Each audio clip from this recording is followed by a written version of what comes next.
Assalamualaikum warahmatullahi wabarakatuh. Innal hamdalillah hamdan katsiran thayyiban mubarakan fi kama yuhibbu rabbuna wa yarda. Asyhadu an la ilaha illallah wahdahu la syarikalah wa asyhadu anna Muhammadan abduhu wa rasuluhu la nabiyya wa la rasula ba'dah. Allahumma salli ala Muhammad wa ala ali Muhammad kama sallaita ala Ibrahim wa ala ali Ibrahim fil alamina innaka Hamidum Majid. Alhamdulillah, ikhwati fillah, bapak-bapak, saudara-saudara yang mudah-mudahan dirahmati oleh Allah Subhanahu wa taala. Alhamdulillah, pada kesempatan malam hari ini dengan izin Allah Subhanahu wa taala kita dikumpulkan di majelis yang mulia ini, di salah satu taman surga yang ada di dunia. Maka marilah kita senantiasa bersyukur kehadirat Allah Subhanahu wa taala atas banyaknya limpahan nikmat yang Allah berikan kepada kita, dan bagaimana kita menggunakan kenikmatan-kenikmatan tersebut untuk mendekatkan diri kita kepada Allah Subhanahu wa taala. Ikhwati fillah, bapak-bapak, saudara-saudara yang mudah-mudahan dirahmati oleh Allah Subhanahu wa taala. Sungguh umur kita sangatlah terbatas. Waktu yang kita miliki sangatlah sedikit. Harta yang kita punyai jugalah sangat sedikit.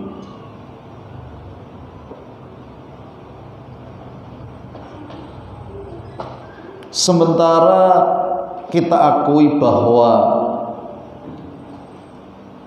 waktu yang kita gunakan untuk melaksanakan amal soleh sangatlah sedikit pula. Sementara bekal yang kita butuhkan untuk menjalani kehidupan akhirat sangatlah banyak. Karena perjalanan akhirat adalah perjalanan yang tidak ada batas waktunya. Sementara man arfa bu'das safari ista'adda, barang siapa yang mengetahui jauhnya perjalanan, maka hendaklah dia bersiap-siap, yaitu dengan memperbanyak bekal amal soleh yang kita lakukan untuk menghadapi kehidupan akhirat yang panjang yang tidak ada batas akhirnya tadi.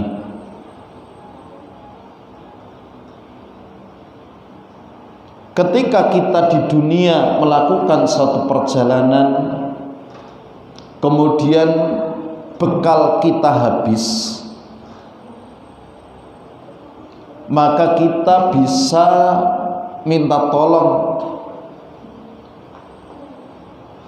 kita bisa mencarinya dulu, kemudian kita setelah dapatkan bekal tersebut kita lanjutkan perjalanan tersebut. Itu di dunia. Tetapi di akhirat nanti maka kesempatan kita untuk menambah bekal, mencari bekal lagi sudah tidak mungkin. Karena ketika kematian telah tiba, ketika kiamat bagi seseorang telah datang, ya,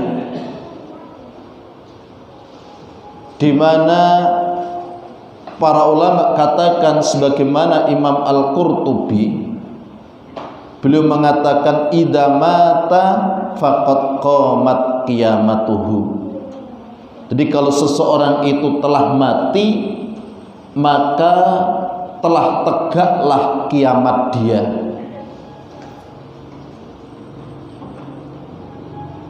Karena dia telah meninggalkan kehidupan dunia, kemudian masuk ke alam akhirat yang dia awali kehidupan alam akhirat itu dengan kehidupan alam kubur. Berapa lama kita berada di alam kubur menunggu sampai datangnya kiamat nanti, ketika pada waktu itu nanti setiap orang yang telah meninggal itu akan dibangkitkan kembali.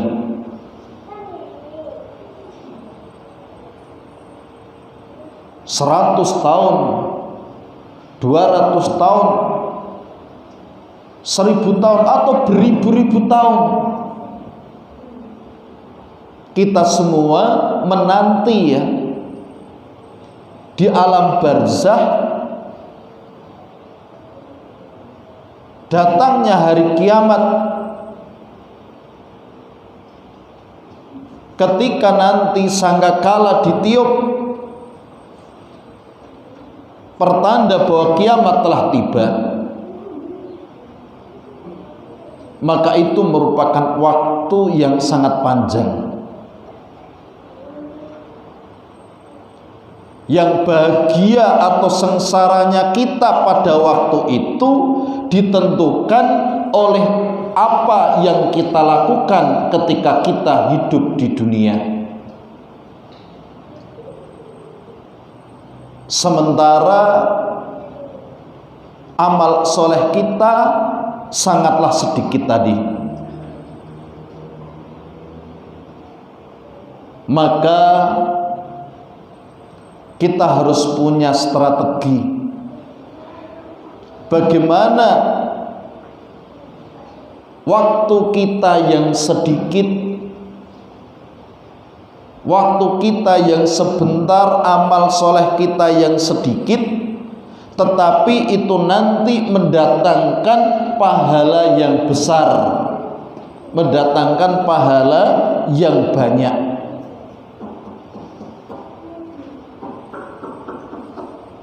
Apalagi kita sadar bahwa umur kita, umat dari Rasulullah Shallallahu Alaihi Wasallam, itu tergolong pendek dibandingkan dengan umur umat-umat terdahulu.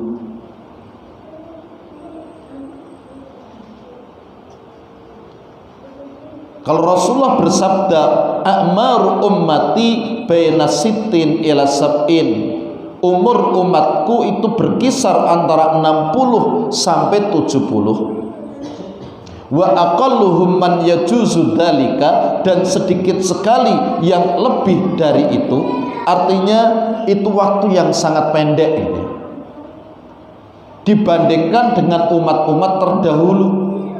Bagaimana Nabi Nuh, dia diberikan umur yang sangat panjang, waktu untuk berdakwah saja 950 tahun. Itu waktu dakwahnya Nabi Nuh. Berarti umur Nabi Nuh lebih dari itu. Sebagian para ulama mengatakan bahwa umur Nabi Nuh ketika dia diangkat menjadi nabi itu usia 40 tahun. Itu diangkat menjadi nabi, baru mulai berdakwah saat itu selama 950 tahun. Kemudian setelah itu terjadilah banjir yang nanti akan membinasakan semua orang-orang yang kafir, ya. Semuanya mati kecuali Nabi Nuh dengan para pengikutnya yang mereka naik ke dalam kapal, ya, yang jumlahnya 80 orang. Selain itu semuanya mati, termasuk hewan-hewan, kecuali hewan yang masuk ke dalam kapal, yang nanti di dalam kapal itu ada berpasang-pasangan hewan. Kemudian setelah itu Nabi Nuh hidup selama 60 tahun. Ini sebagian pendapat para ulama. Sehingga usia Nabi Nuh itu 1050 tahun. Ada yang mengatakan seperti itu. Ada juga para ulama yang mengatakan bahwa sebelum Nabi Nuh diangkat menjadi nabi, sampai dia itu diangkat jadi nabi itu berusia 350 tahun. Jadi diangkat menjadi nabi pada usia 350 tahun. Kemudian beliau berdakwah selama 950 tahun. Dari 350 plus 950 tahun. Berapa Pak itu? 350 plus 950 berarti 1300 itu. Kemudian setelah terjadinya banjir, Nabi Nuh masih hidup selama 300 tahun. Sehingga sebagian ulama mengatakan bahwa usia Nabi Nuh itu 1600 tahun. Itu waktu yang panjang dibandingkan dengan umur dan usia kita umat Rasulullah Sallallahu Alaihi Wasallam. Akan tetapi bagaimana kita bisa menggunakan waktu yang sebentar sehingga nanti akan mendatangkan pahala yang banyak, yang itu nanti akan bisa melebihi, mengungguli umat-umat yang mereka umurnya panjang. Maka salah satu strategi yang bisa kita gunakan yaitu bagaimana kita memperbanyak niat-niat yang baik di dalam setiap amal yang kita lakukan. Jadi bagaimana niat-niat baik itu kita banyaki di dalam satu amal yang kita laksanakan, sehingga dengan banyaknya niat itu menjadikan amal yang kita lakukan itu memiliki pahala yang lebih banyak. Dan ini yang para ulama mereka mengatakan, ya, tijaratun niyat, tijaratul ulama. Jadi perdagangan niat itu adalah perdagangannya para ulama. Maksudnya apa? Maksudnya dengan memperhatikan niat, bagaimana mereka para ulama berusaha meraih pahala yang sebanyak-banyaknya. Karena memang dengan banyaknya niat-niat baik tadi di dalam setiap amalan yang dia lakukan, itu akan mendapatkan para pelakunya itu pahala yang lebih banyak.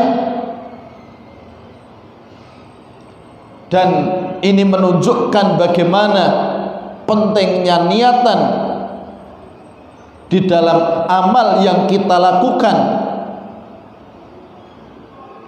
sehingga ada satu hadis, walaupun ini hadisnya sanadnya lemah ya, akan tetapi maknanya benar, yaitu hadis yang berbunyi niyatul mu'min ablagu min amalihi. Niat seorang mukmin itu lebih sampai daripada amalnya. Maka bagaimana kita berusaha untuk memperhatikan niatan-niatan di dalam setiap amal yang kita lakukan, dan berusaha untuk memperbanyak niat-niat baik. Contohnya, ketika kita duduk seperti ini, bermajelis ilmu ya, mencari ilmu, bagaimana kita banyaki niat-niat yang baik di dalam duduk menuntut ilmu seperti ini. Kita punya niatan di dalam hadir kita di majelis semacam ini. Pertama, karena ingin melaksanakan apa yang Allah perintahkan. Karena menuntut ilmu itu adalah perintah dari Allah Subhanahu wa ta'ala. Sehingga ketika kita datang di majelis ilmu, di majelis pengajian semacam ini, pertama niat untuk melaksanakan perintah Allah. Ini yang pertama. Kemudian setelah itu kita juga memiliki niatan ketika kita datang di majelis ilmu, mencari ilmu semacam ini, punya niatan untuk menjaga syariat Islam. Karena Islam ini hanya bisa dijaga oleh mereka orang-orang yang memiliki ilmu. Jadi kelestarian syariat ini, kelestarian Islam ini hanya bisa dijaga oleh mereka orang-orang yang berilmu. Kitab-kitab, buku-buku yang banyak yang ada di perpustakaan itu nggak akan bisa menjaga agama ini dengan sendirinya, kecuali ketika buku itu dipelajari oleh mereka orang-orang yang berilmu. Kemudian ketika ada orang-orang yang melontarkan, yang berusaha untuk memusuhi atau menghancurkan agama ini, maka bagaimana mereka tampil, orang-orang yang memiliki ilmu tersebut. Sehingga selain kita punya niatan untuk menjaga syariat ini, kita pun menuntut ilmu punya niat juga untuk membela agama ini. Untuk membela agama ini dari orang-orang yang berusaha untuk merusak agama ini, yang mereka menyebarkan subhat-subhat, yang mereka menyebarkan keraguan-raguan terhadap kebenaran agama ini. Kemudian kita tambahi lagi ketika menuntut ilmu, punya niatan untuk menghilangkan kebodohan dari diri kita. Karena kita adalah orang-orang yang bodoh, yang ketika kita dilahirkan ke dunia ini dalam keadaan la ta'lamuna syai'a, dalam keadaan tidak mengetahui segala sesuatu. Sehingga Allah katakan, ya, wallahu akhrajakum min butuni ummahatikum la ta'lamuna syai'a. Allah keluarkan kalian dari rahim-rahim ibu kalian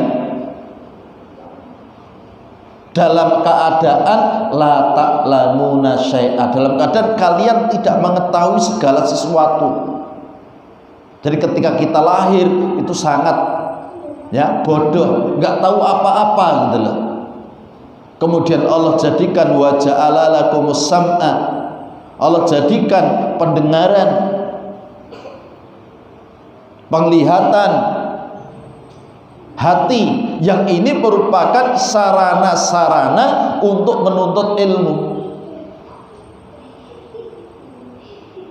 sarana untuk mendapatkan ilmu. Itu pendengaran, penglihatan, dan hati.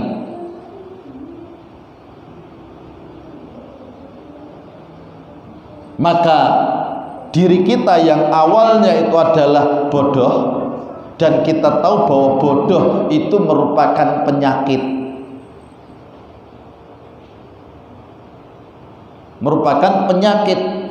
obatnya dengan mencari ilmu. Sehingga ketika kita mencari ilmu, punya niatan untuk menghilangkan kebodohan yang ada dalam diri kita. Kemudian kita punya niatan lagi di dalam menuntut ilmu ini untuk menghilangkan kebodohan yang ada pada orang lain. Jadi untuk menghilangkan kebodohan yang ada pada orang lain. Artinya ilmu itu nanti tidak cukup untuk diri kita.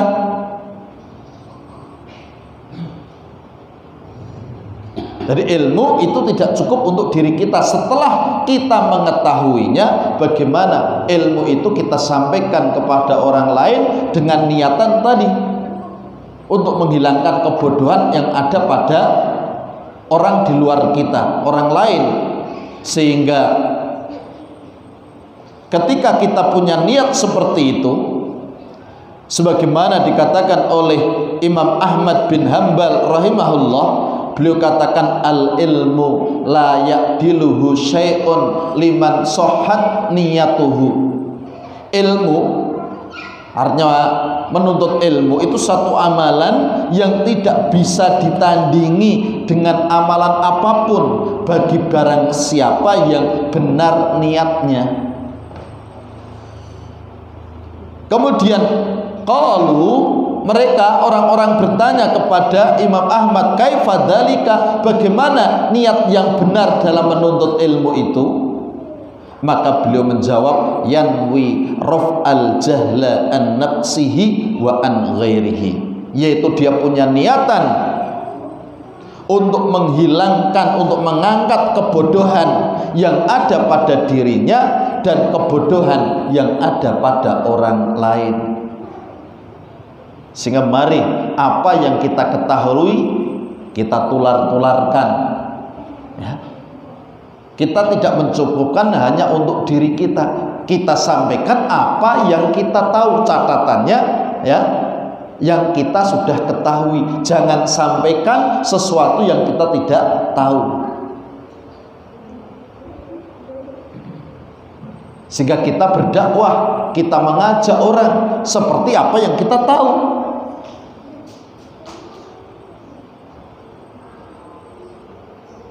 Dan mengajak orang untuk memahami agama ini suatu kemuliaan. Kalau sampai dia itu mendapatkan hidayah, mendapat petunjuk karena ajakan kita.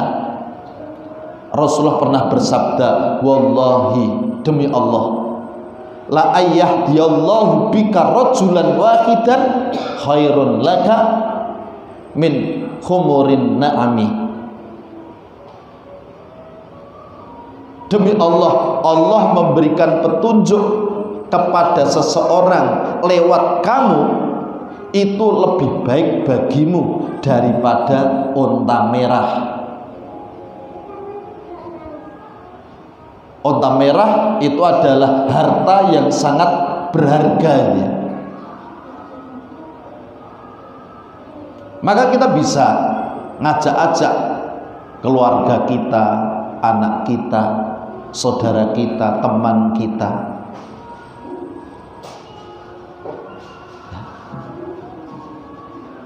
Ayo kita ngaji, ayo kita ke masjid, ayo kita sholat.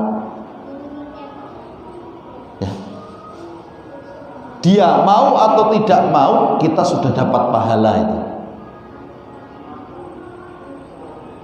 Kalau sampai dia mau, kita mendapatkan pahala seperti apa yang dia lakukan. Sehingga Rasulullah pernah bersabda, man da'a ila huda kana lahu minal ajri mislu ujuri man tabi'ahu la yanqusu dzalika min ujurihim syai'a.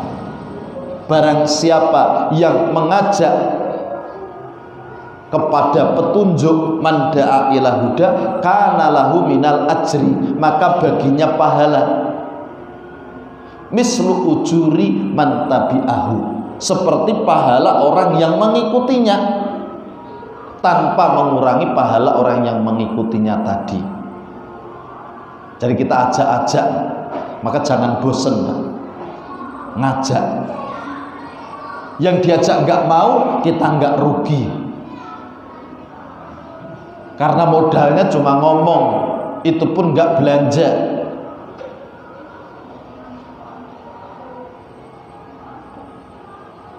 Ngajak itu kan modalnya omong saja, kita nggak keluar biaya itu.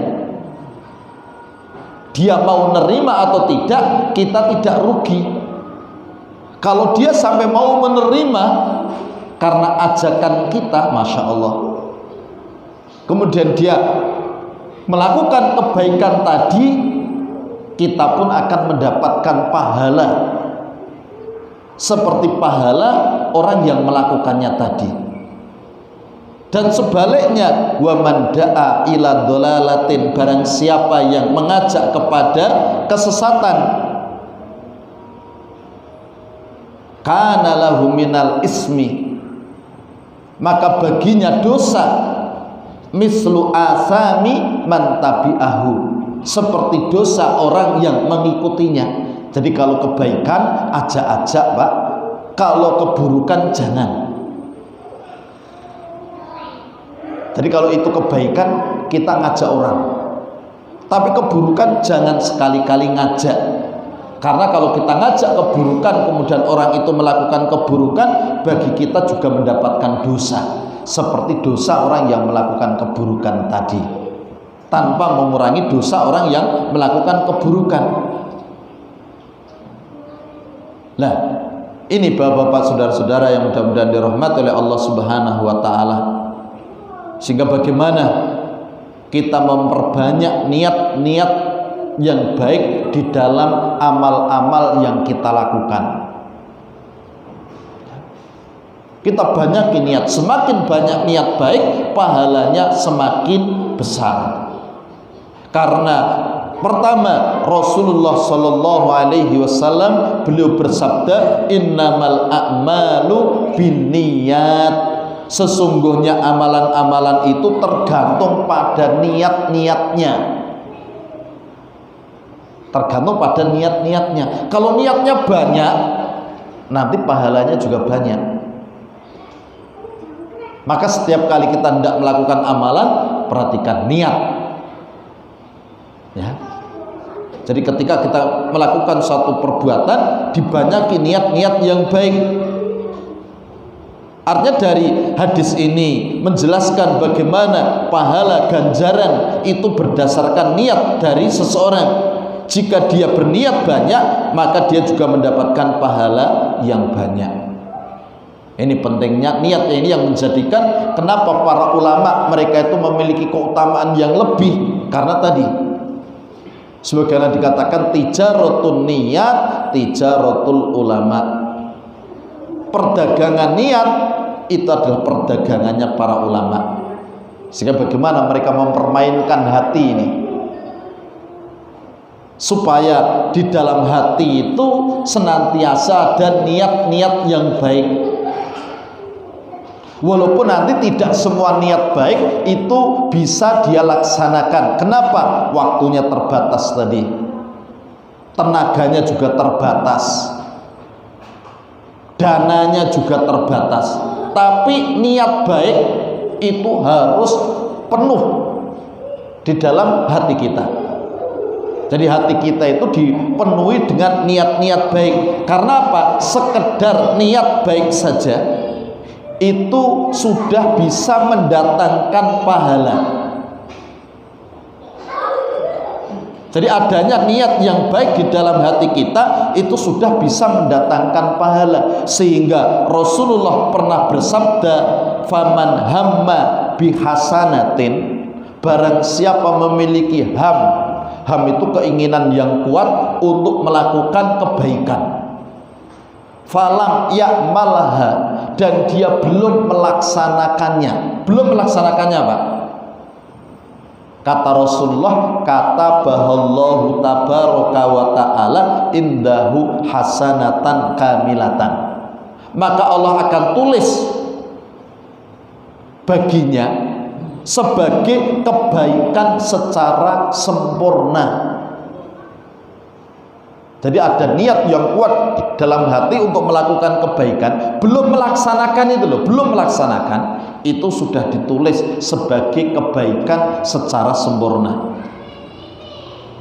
Wa in hamma biha fa'amilaha, kemudian kalau dia itu punya keinginan yang kuat tadi, kemudian dia lakukan, dia laksanakan keinginan tersebut, kata bahallahu asra hasanatin, maka akan ditulis oleh Allah 10 kebaikan ila sab'i mi'ati dhifin, sampai 700 kali lipat, ila at'afin kasiratin, atau kepada lipat-lipat yang banyak lebih dari itu. Jadi kalau niat itu dilakukan, nanti pahalanya itu dilipat gandakan 10 sampai 700, bahkan lebih dari itu tanpa hitungan itu. Tergantung pada niat-niatnya tadi itu. Sehingga ada orang yang dia melakukan suatu amalannya sama, tetapi pahalanya bisa berbeda-beda. Kenapa? Karena perbedaan apa yang ada di dalam hati.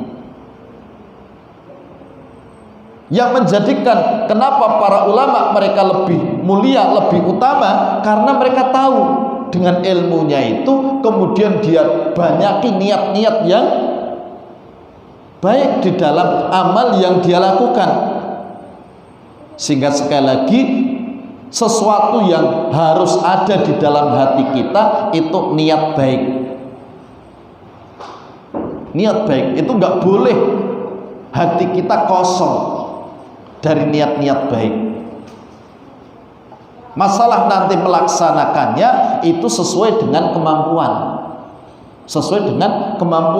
Sehingga ketika suatu ketika Rasulullah pulang dari perang Tabuk, ketika mendekati kota Madinah, maka Rasulullah SAW beliau berkata kepada para sahabat-sahabatnya, inna bil madinati larijalan, sesungguhnya di Madinah ini ada beberapa orang laki-laki, ya, masirtum masiron, yang mana tidaklah kalian melakukan satu perjalanan, wala qata'tum wadiyan, dan tidaklah kalian menyeberangi suatu lembah, illa kanu ma'akum, kecuali mereka itu bersama kalian.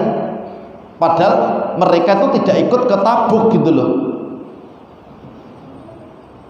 Mereka tinggal di Madinah, tidak melakukan perjalanan ke Tabuk yang jaraknya Mekah Madinah. Tabuk itu sekitar 450 km. Mereka tidak melakukan perjalanan di atas padang pasir yang panas, tidak menyeberangi lembah, tetapi kata Rasulullah, tetapi mereka bersama dengan kalian. Habasahumul marad, Jadi mereka tinggal di Madinah itu karena terhalang oleh sakit, sehingga nggak ikut berangkat ke Tabuk. Mungkin malam ini ada saudara-saudara kita yang dia di rumah, tidak duduk bersama kita, tetapi mereka mendapatkan apa yang seperti kita dapatkan. Kapan itu? Ketika mereka itu sebenarnya juga ada niatan tadi mau berangkat ke sini, mau ngaji, tetapi karena sakit mungkin, atau karena ada udzur sesuatu yang dia tidak bisa hadir. Mereka tidak datang di masjid ini duduk bersama kita, tetapi mereka mendapatkan pahala seperti yang kita dapatkan. Kenapa? Karena mereka punya niat. Tapi karena tadi ada udzur, tiba-tiba mungkin ada keperluan gitu ya.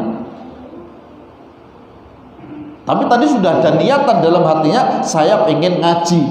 Karena malam ini jadwalnya pengajian di Masjid Al-Fajar misalnya. Tiba-tiba ada keperluan mendadak sehingga tidak bisa hadir. Mereka terhalang karena ada udzur tadi. Wa fi riwayatin illa syarakukum fil ajri. Dalam riwayat yang lain Rasulullah katakan kecuali mereka itu bersekutu bersama dengan kalian di dalam pahala. Artinya mereka juga dapat pahala. Padahal mereka tidak melakukan, Pak, tidak datang ke masjid ini, tidak ngaji bersama kita, tapi mereka mendapatkan pahala seperti yang kita dapatkan. Maka sekali lagi, niat itu harus senantiasa ada. Saya pengen sholat jamaah, saya pengen datang ke masjid, saya pengen ngaji, saya pengen sedekah, saya pengen bangun masjid, saya pengen nyantuni orang-orang lemah, saya ingin nyantuni orang fakir miskin, dan seterusnya. Walaupun mungkin karena kita nggak punya dana, nggak bisa, tetapi kita telah dapat pahalanya. Ini nanti kelebihan mereka orang-orang yang berilmu gitu ya. Sehingga dalam satu hadis yang panjang Rasulullah pernah bersabda, innamad dunya li arba'atin nafarin. Sesungguhnya dunia ini untuk 4 golongan orang. Pertama, abdin rozaqahullahu malan wa ilman. Yang pertama, hamba yang Allah berikan rezeki kepadanya berupa ilmu dan harta. Ini kelompok orang pertama, yang dia diberi ilmu, dia diberi harta. Fahuwa yattaqi fihi rabbahu. Kemudian dia bertakwa di dalam ilmu dan hartanya itu kepada Tuhannya. Artinya ilmu dan hartanya dia gunakan dalam kebaikan. Ilmu dan hartanya dia gunakan wa yasilu fihi rahimah, dia gunakan untuk menyambung tali silaturahmi. Wa ya'lamu lillahi fihi haqqan, kemudian dia juga mengetahui hak-hak Allah di dalam harta dan ilmu yang diberikannya. Dia tahu itu.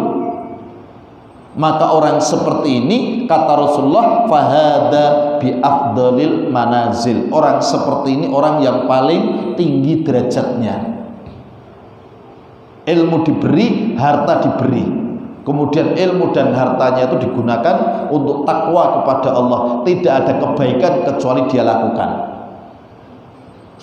Kemudian yang kedua, abdin, seorang hamba, rozaqahullahu ilman walam yarzuqhu malan.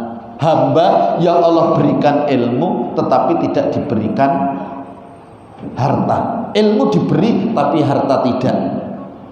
Tetapi fahuwa shadiqun niyah, tapi dia memiliki niat yang baik, memiliki niat yang benar.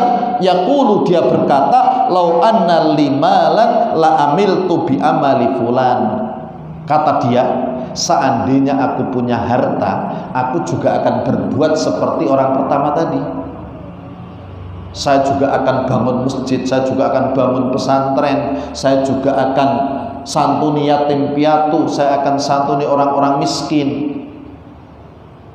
ya. Saya akan pergi haji, saya akan pergi umroh, dan seterusnya. Ini orang ini berkata seperti itu, tapi karena dia nggak punya harta gitu loh. Hanya sampai pada keinginan, niatan, dan dia katakan tadi, kalau seandainya aku punya harta, aku juga akan berlaku seperti dia. Maka kata Rasulullah, fa'ajruhuma sawa. Fahuwa biniyatihi fa'ajruhuma sawa. Maka dia ini dengan niatnya pahalanya sama, Pak. Pahalanya sama. Padahal orang yang kedua ini nggak melakukan amalan, dia nggak sedekah, dia nggak pergi haji, dia nggak pergi umroh, dia nggak bangun masjid, tetapi dapat pahala seperti orang yang sedekah, seperti orang yang naik haji, seperti orang yang umroh dan seterusnya. Kenapa? Karena dia punya niatan tadi. Kemudian yang ketiga, wa abdin rozaqahullahu malan walam yarzuqhu ilman. Orang yang Allah berikan kepadanya harta tetapi tidak diberi ilmu, sehingga fahuwa yahbitu fi malihi bighairi ilmin, sehingga hartanya itu dia rusak tanpa landasan ilmu, dia gunakan untuk maksiat, tidak ada keburukan kecuali dia lakukan. Kenapa? Karena dia punya uang. Dan orang seperti ini kata Rasulullah, orang yang paling rendah derajatnya, ya, fahada bi ahbasil manazil. Kemudian yang keempat, wa abdin lam yarzuqhullahu malan wala ilman. Jadi hamba yang tidak diberi oleh Allah harta dan juga tidak ilmu. Ilmu tidak diberi, harta tidak diberi. Tetapi dia punya niatan dan berkata, kalau seandainya aku punya harta, aku juga akan berbuat maksiat seperti orang yang ketiga. Jadi dia tidak berbuat maksiat karena nggak punya modal, tapi dalam hatinya ada niatan, kalau aku punya harta aku juga akan berbuat seperti dia, orang ketiga tadi. Maka kata Rasulullah, fahuwa biniyatihi fawisruhuma sawa. Maka dia dengan niatnya dosanya sama, Pak. Dia tidak berbuat maksiat tapi dapat dosa sama dengan orang yang berbuat maksiat. Kenapa? Karena punya niat yang buruk tadi. Maka sekali lagi, bagaimana niat-niat yang buruk dalam hati kita itu kita buang jauh-jauh, kita masukkan niat-niat baik. Saya pengen ini, saya pengen ini, saya pengen ini, ya. Jadi kalau ada niat buruk, hilangkan, singkirkan itu, ya. Jangan sampai ada niatan-niatan buruk di dalam hati kita. Dan ini orang yang beriman itu, dia isi hatinya dengan perkara-perkara yang baik. Saya pengen berbuat baik kepada tetangga, kepada manusia. Jadi niatnya baik, walaupun tadi karena kemampuannya memang terbatas gitu loh. Mungkin waktunya juga nggak cukup kalau untuk melaksanakan kebaikan yang ada ini. Kebaikan ini kan sangat banyak. Saya yakin kita nggak akan mampu untuk melakukan semuanya. Tetapi kalau niatan, ya sudah kita penuhi niat-niat baik itu, kita masukkan dalam hati kita. Saya pengen ini, pengen ini, pengen ini, pengen semuanya. Semua kebaikan kita niati itu. Nah, nanti kita melaksanakannya sesuai dengan kemampuan. Tapi perlu kita ketahui, ketika sudah ada niatan yang baik tadi, kita sudah dapat pahalanya. Ini yang bisa kita sampaikan, mengingatkan kepada diri kami khususnya dan kepada bapak-bapak sekalian, ya, bagaimana kita senantiasa memiliki niat-niat yang baik untuk melakukan amal soleh. Ini yang bisa kita sampaikan. Kalau ada salah khilafnya, saya istighfar kepada Allah, mohon maaf. Aku qouli hadza wastaghfirullah li wa lakum wa lisairil muslimina min kulli dhanbin innahu huwal ghafurur rahim. Mari kita tutup majelis kita dengan doa kafaratul majelis. Subhanaka Allahumma wa bihamdika asyhadu an la ilaha illa anta astaghfiruka wa atubu ilaik. Wassalamualaikum warahmatullahi wabarakatuh.